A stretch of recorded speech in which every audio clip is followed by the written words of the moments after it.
Welcome to the Phoenix Prosperity Podcast, where wealth meets legacy. Join your host, Tim Fergestad, as we explore the journeys of Phoenix's finest to success and beyond.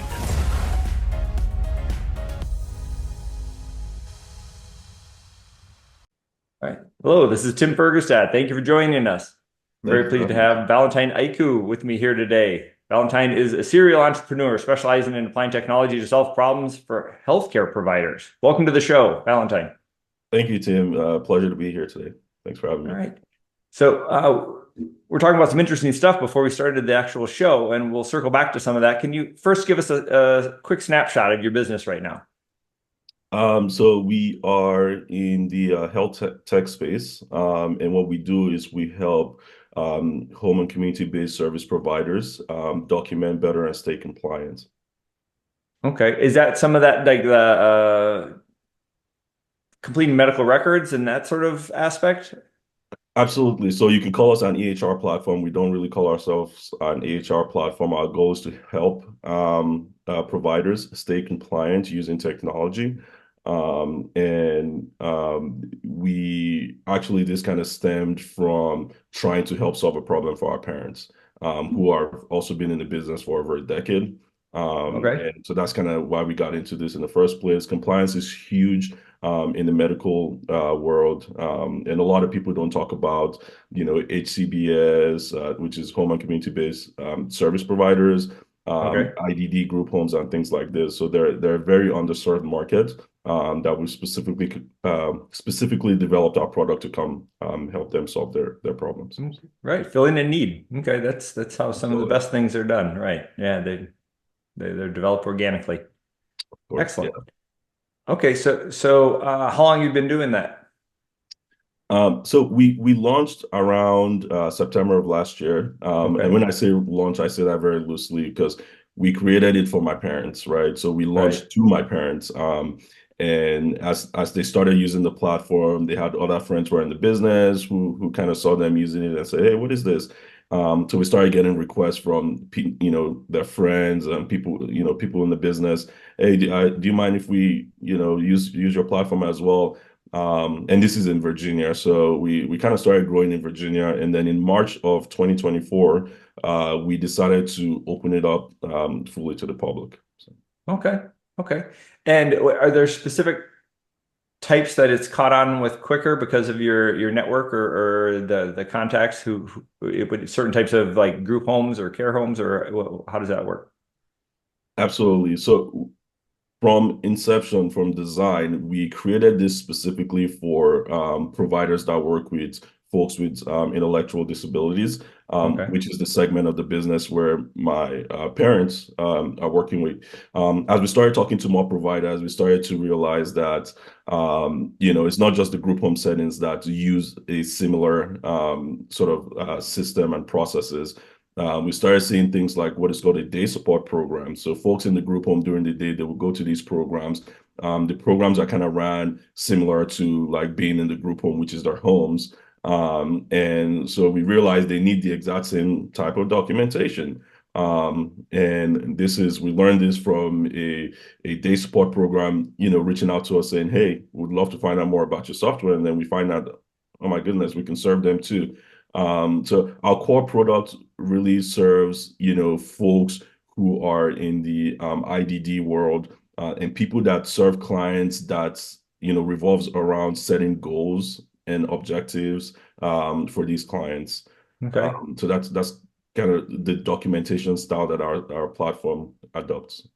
Okay, can you define IDD for our viewers? My apologies. Yeah, IDD is intellectual developmental disabilities. Okay. So trying to structure their goals and health plans and so forth. Okay. And absolutely. How bespoke or custom are you making this software for different people or with different needs or different? Are you able to grow it as different niche suggestions, or as you get feedback from different groups? You hit it absolutely. The product has evolved since March. Like we almost don't recognize it now, and it's been like 7 months. And it's grown so much just because of the feedback that we're hearing from customers. I've spoken to, close to 500 different providers across the United States, and that is what has helped shape the platform to what it is today. When we launched in March, we only launched to serve the IDD world. Now we have folks in the behavioral community. We have something called sponsored residential. We have home health businesses using it now. We have people in the autism care world using the platform as well, in over 10 states now. And so the product has kind of evolved, and it's been evolving based on what we're hearing.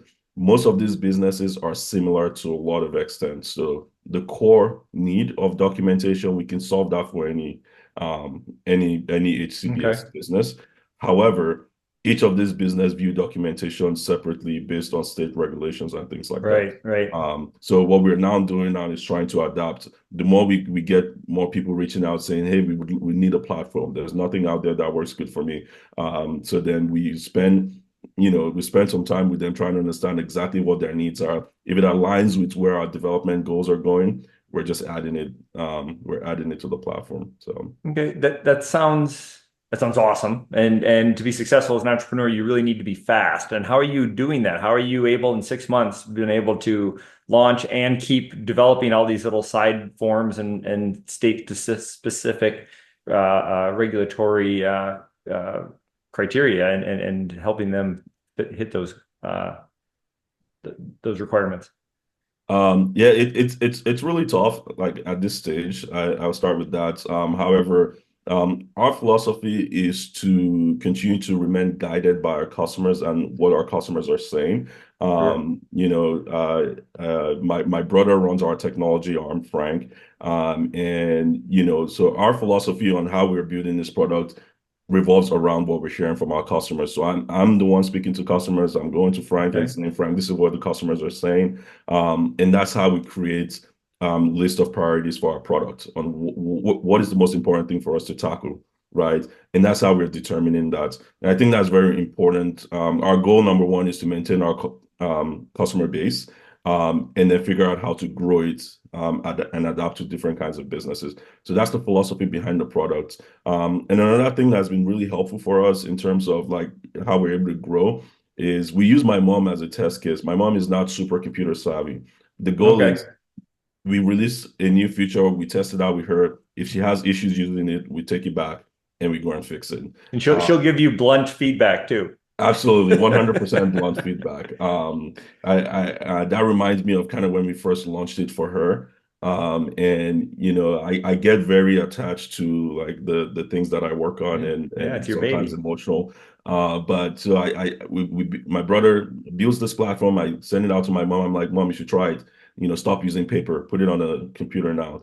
And the first thing she was like, nope, this will not work. I'm like, why wouldn't it work? She was like, well, it needs to look like this and it needs to have this information.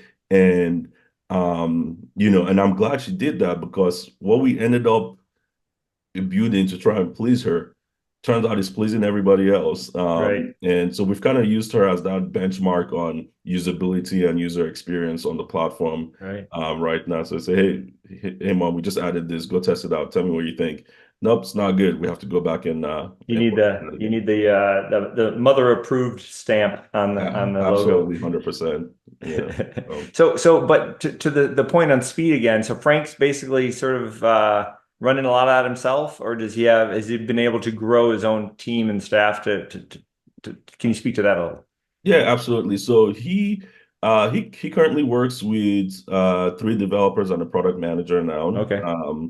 And so we've kind of structured it like based on like what he finds as the most important things for the product, which is first thing is stability. So we have somebody who is kind of just testing out the system every day, testing out every new features, any old features, to make sure that the system continues to remain stable.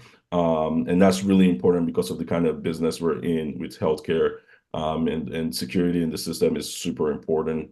And then secondly, we have someone who's like dedicated to making sure that the features we do have don't break, and whenever we discover bugs, somebody has to go in there and make it functional for our customers. And then we have someone who is kind of dedicated to new features on the app. We in the beginning, I'll say we were a lot faster with our development. But as the task has become a little bit more complex, the need for, we cannot just release new features right now. We have real customers using the platform. So we're being a little bit more careful and more cautious with what we're putting out now. How frequently you roll out new versions? Absolutely. But overall, like for most companies, we are extremely fast with putting out new features. I would say a complex feature will probably take us like 2 to 3 weeks to get it out. And that involves a lot of sleepless nights from everybody. But overall, like Facebook or Amazon probably are not shipping out new massive features this quickly because they have a more extensive process. We don't have the time, right? We're listening. This is what the customers are saying they want today. So we have to go as fast as we can. And try to put out the best quality we can while we're going that fast. So okay. Yeah, very exciting stuff. Yeah.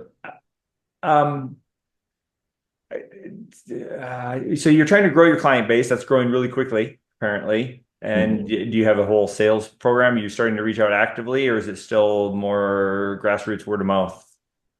So it's been a lot of experimentation. Like if I walk you through what our sales, process has been since March all the way till now, and you're like, oh my goodness, it takes years for people to go through all this different cycle. But when we started, Frank came to me, it's like, all right, the app is ready. And so we have our roles in everything we do together. My job is to go out and put it out there. So I took the platform, like my mom had used it for a while, and I was like, you know what, it's time. So I go and start to find like different like group homes online, and I started calling them. Well, actually, here's what happened. I paid somebody $40 on Fiverr to do cold calling for me and set up appointments. And I worked really hard on that list to get 115 names, and they told me they booked one demo, so I was pissed. As soon as he did the delivery, I was like, I could probably get more than one demo if I did this myself. And I did. My first few calls were all demos. Those were some of our first customers on the platform outside of, my parents. And so I just kind of started with the cold calling, and this was working, and we were booking demos. But the cold calling is really hard. Sure. Obviously, because these are cold leads that you are trying to tell them that, documenting on paper is not the best for them. You're trying to convince them that, what they're doing today is not best, even if they know it, they were not looking to change in the first place. Sure. So we've gone through a lot of cycle. Where we are right now, I've skipped to where we are. We found a lot of success in doing like Facebook ads, not Facebook ads to lead them to sign up, Facebook ads to get them on a demo. Right. And so we've gone from like maybe 5 demos a week to around 30 now. Oh, nice. Demos every week, which is great, but it's also again very, very time consuming. Well, yeah. Can you automate some of that with some recordings? Yeah, we've been exploring that. We can. Now, the only reason why we haven't switched into recordings is because we want to close the sale on that call. Sure. The recordings Nothing like a live call, yeah. Right. The recordings will not quite help us get them to, create the account and pay, But if you have a series of recordings that they can go refer back to later, right, as tutorials and stuff, then that probably we do. Yeah, we have a great resource. Yeah, we have recordings of every core feature, and it sucks sometimes because we've changed the look of something. Oh, you have to keep updating them. And so now we have to do a new recording, but I think we're mostly up to date now. And what we do is after these demos, we send out these recordings for the ones that don't pay, or subscribe after the call. We'll send out a recording for them and just do follow-ups, via emails and phone calls and things like that. Okay. Well, that's very cool. Very exciting also.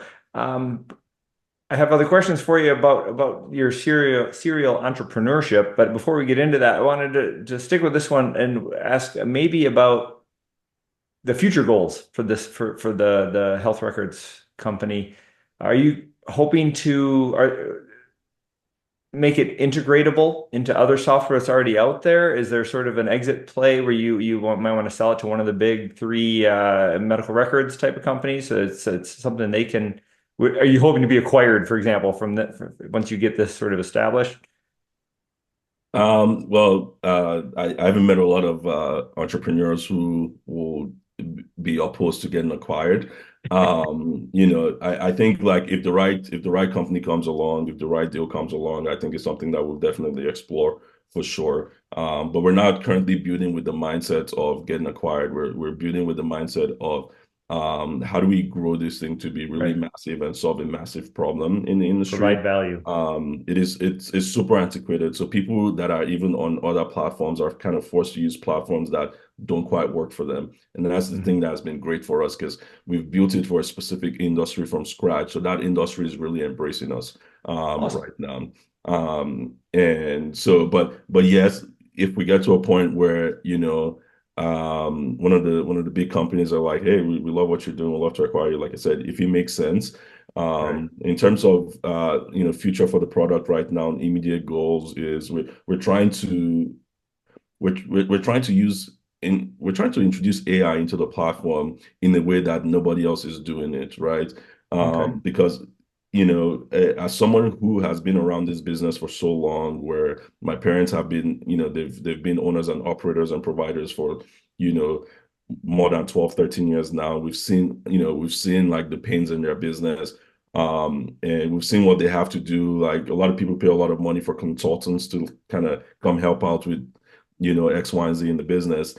We believe that AI can be that consultant. We believe that AI can be that extra staff for them. Sure. Where you can say, hey, I need you to do X, Y, and Z. I need you to prepare me for this audit that's coming up and things like that.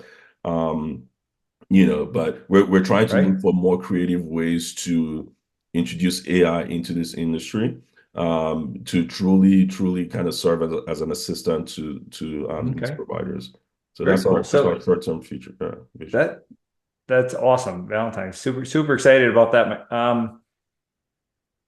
There's not a lot of proprietary stuff, I imagine. There's some of it you can maybe try to do, but it sounds like your best play is what you're doing is to just grab market share and just become the dominant force or brand up front, which is that kind of your idea?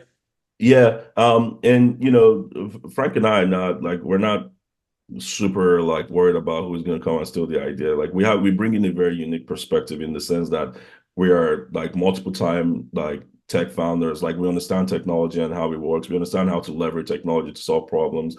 And not only that, like we're literally been in this industry and been around this industry for so long. We really understand it, right? Right. And one of the reasons why what we've seen is why our platform is so much more user friendly from what our customers are saying than other platforms out there is like we know who we're building for and we know how to build things, right? So we're competing against somebody who probably owned a bunch of group homes and decided I want to go into technology versus guys who are in technology, who understands the business and we're building. So I think at the end of the day, the way we approach our designs, the way we approach our solutions is going to be different. And we truly care about the industry. If people want to come in, innovate, and offer like awesome solutions, that's fantastic, right? Come in and do it. Like we're not concerned about competitors, like because I really believe that we're going to solve the problem better. Nice. The abundance mindset shines. Yeah. That's awesome. Huge. Yeah, absolutely. 100%. Okay. And it's great. That's a really good point that you're not owner operators trying to dabble in tech. You're tech people who have insight, right? In the operation space. I assume you and your brother sort of worked at times with your parents and on their business. Yeah, absolutely. So interesting you asked that because this actually stemmed from every year my dad would fly me and Frank and my wife to Virginia to help them put their documentation together for audits, right? So this is like where it came from. So every year we're in the trenches, like trying to figure out, okay, this documentation needs to go to here. This is the best way for you to file this, and This is what you need. Are you missing any notes? Where did you save it? My mom is like, oh, I don't know, somewhere on the computer. And so we have to go in and start digging through and finding all these documentations and things like that. And that's kind of where this came from, like being in it. And understanding that my dad would buy 3 plane tickets to help solve this problem. Right. There has to be a better way. Right. It just has to be a better way. And you know, I think we found a better way. My mom has put thousands of notes into the platform herself. And this is like, she never knew where her notes was. She writes them every day, but on Google Docs, and just never knew where it was saved. You know, and now she's able to go back and reference notes, like she's an expert in the system. And excellent. You know, yeah. Just that alone is a huge boon, right? Not to mention on all the other features. Right. Absolutely. Yeah. So and you know, my dad actually a month ago said he let go of his consultant because he no longer needs her because they're on the platform now. And you know, that was you know, fantastic. Not so great for the consultant, but like fantastic validation that we are trying to build something that's going to be an assistant to these providers, and it's starting to look that way. And providing real value. Yeah. Absolutely. And it's starting to look that way. So we're pretty excited about that. Excellent. That's a huge impact on these. Some of these are smaller mom and pop sort of operations, and all that stuff has a huge impact. That's great. Yeah, absolutely. Huge impact on the bottom line, huge impact on efficiency for them as well. So, you know, yeah, we're excited to see like and continue to learn about how the product is actually helping folks. Now, I just want to highlight one thing real quick too. Like, my dad is a different scenario. We work with consultants. We have consultants who refer customers to us so that their job is now easier as consultants working with multiple, you know, group homes, multiple businesses and things like that. Right. So they actually are like, man, I don't want to go through all your pieces of paper. Go use this software. And then I can help you with what I need. It's a good affiliate relationship. Correct. Yes. So we're not taking consultants out of business. We found that we're a good partner with them. So. Okay. So you're working with groups in multiple states, but you're based personally here in Phoenix. Correct. Yes. Okay. And are you working with on that side of your businesses? Is that you've seen a lot of activity here in the Valley? No. Okay. Surprisingly enough, I actually know a ton of people who own businesses that could utilize my platform. But Arizona is a little bit different from what I've seen at most conversations I've had, because it's like what they need specifically, we're not prepared to tackle right now. Okay. And Arizona is requesting for billing services. They want help with billing. But the thing is, if you look around, man, there's so many billing platforms, and these platforms are doing an okay job. You know, so it's like we don't want to go in and compete with somebody who is doing a decent job. And we don't want to kind of divert a lot of attention to just target this one market when, you know, we're in 10 states. Like nobody talks about billings in any of those states or any other people we're spoken with. Interesting. So maybe someday, but right now you're staying in your lane. Yeah, we're kind of staying in our lane, and we have a couple of clients here. Like the client with the highest subscription is actually in Arizona. So it's also validating that the documentation and the compliance piece is a huge factor in the business. And the person that's spending the most money every month is here in Arizona, paying for what we offer today. You know? Okay. Yeah, it's a big market. A lot of commerce going on here, even if it's through other states. Right, exactly. Yeah. Okay, excellent. Okay, so now pivot is some of your other endeavors. You have an event coming up. This episode we're recording right now at the beginning of October should be out hopefully in a couple of weeks, which will be before your upcoming event. I know I think you do multiple events, but you have a particular one in mind you wanted to mention. Yeah, absolutely. So we are putting together an event called Desert Crawlers. It's going to be like a concert style event that we're hoping to turn into a festival, you know, here in Phoenix. The idea is, you know, we want to create one stage with multiple genres of music so people can experience the diversity in the culture of music, right? And that's exactly what we're trying to bring to the city, where we can have people come out on a Saturday and just really experience like the different kinds of music that we have here in the Valley. You know, it, I've made very good friends with a lot of like DJs here, and I go to like events where people like will be surprised to find out that I'm going like, oh, what do you know about reggaeton music? I'm like, no, this DJ is good. He makes me feel the beat, and I'm trying to bring that experience to more people where Okay, I've been able excellent. to enjoy music outside of my culture and outside of what I'm used to. And I think other people will enjoy too, right? And I just also wanted an event where these DJs who like pour out their soul every single weekend, I wanted to give them a stage where they Nice. are the superstar, they are the VIPs here.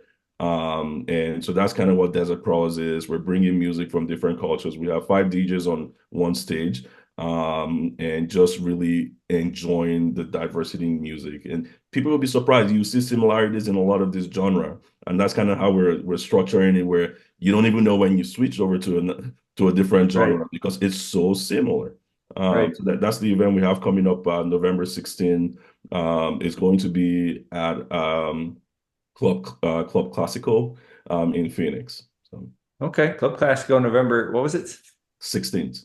16th. Okay. Yeah. I think for being the fifth largest metro area in the US, Phoenix is really big and needs more cultural events, right? And that's music is super huge. So that's great. Absolutely. You mentioned the cross genre stuff, and that's something that I was talking to one of my artsy friends. He does mostly visual arts, but he's been fascinated and terrified by AI and how amazing it's doing. But he's been playing a lot with the audio AI and how one of his favorite things to do with it is to cross genres, right? When you can say, make me a Serbian polka punk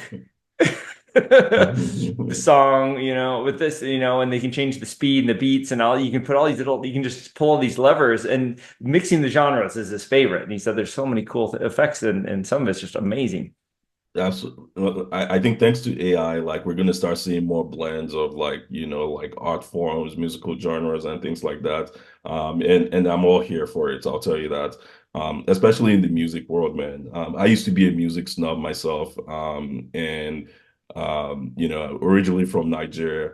And there's a point where I only listened to Nigerian or Jamaican music. And when I was in school in Virginia, like I started listening to house music. I'm like, well, this is kind of dope. And it's, and the more I started being more open-minded to other kinds of music, I'm like, holy crap, there's some really good like genres out there. And now like you see my playlist has all sorts of music, all kinds of music, and so I just again I wanted to kind of express like the joy I found in all these cultures. I wanted to put that Right. on stage and give these DJs their time to shine, So Okay. It's all great stuff. Thank you. So yeah, you have some great stuff coming up here on both fronts, on both of those two businesses. I'd like to ask people, reflecting back on the success of these things, what do you wish you would have known earlier in your career? um that's a very good question. I one of the things that I wish that I would have known earlier in my career is that like you don't need to beat yourself up for mistakes, right? As long like what I've learned is as long as you have justification for why you made a decision, it's okay to learn from that. After the first business that Frank and I did back in Charlottesville, we saw a little bit of success and then not so much towards the end. And so I kind of went into this phase of, man, I can't believe I screwed this one up like for a long Right. time. And then I realized that every career like choices I've made, every success that I've had is because of the experiences that I learned from that business. Totally. Everything we're doing today, I can see the differences between how we're running this company versus how we ran that first company. And this is because we've seen those mistakes. And it's okay to accept those, mistakes. I wish I accepted them earlier. and realized that they were just learning experiences for me. Maybe I would have pushed myself and started this this new company a little bit sooner. And that's just kind of one of the big things. Like when I look back, it's like this were great learning experience. I don't call them mistakes anymore. I call them great learning experience. So absolutely, that's huge. It's a very, very good one. Thank you. I have one of my mentors calls them seminars. Yeah. Seminars. There you go. I love that one. Some of them are more expensive seminars to attend than others, but we've been there, man. We've had tens of thousands of dollars seminars in our past. Yep. Excellent. Well, thank you. Well, thanks so much for your time today, Valentine. Those are a lot of great insights. I'm excited for both of those events, or both your companies and the upcoming event. I'll be happy to share that with my network. If people want to connect with you, what should they do? The best way to connect with me is on LinkedIn. My LinkedIn is my first and last name, Valentine Aikhu. If you just search that, I doubt you'll find another one that will pop up on there.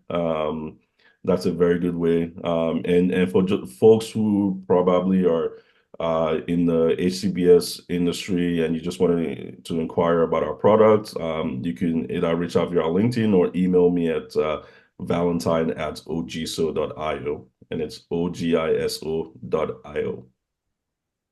Okay, excellent. All right. Well, thank you everybody for watching or listening. Thank you, Valentine, for joining me today, and we appreciate you sharing your story, your entrepreneurial endeavors, and your success and impact and here in Phoenix. Thank you. Absolutely. Thanks, Tim. Inspired by our guests? Visit phoenixprosperitypodcast.com/guest and join us on the show and share your success story with Tim. The spotlight awaits.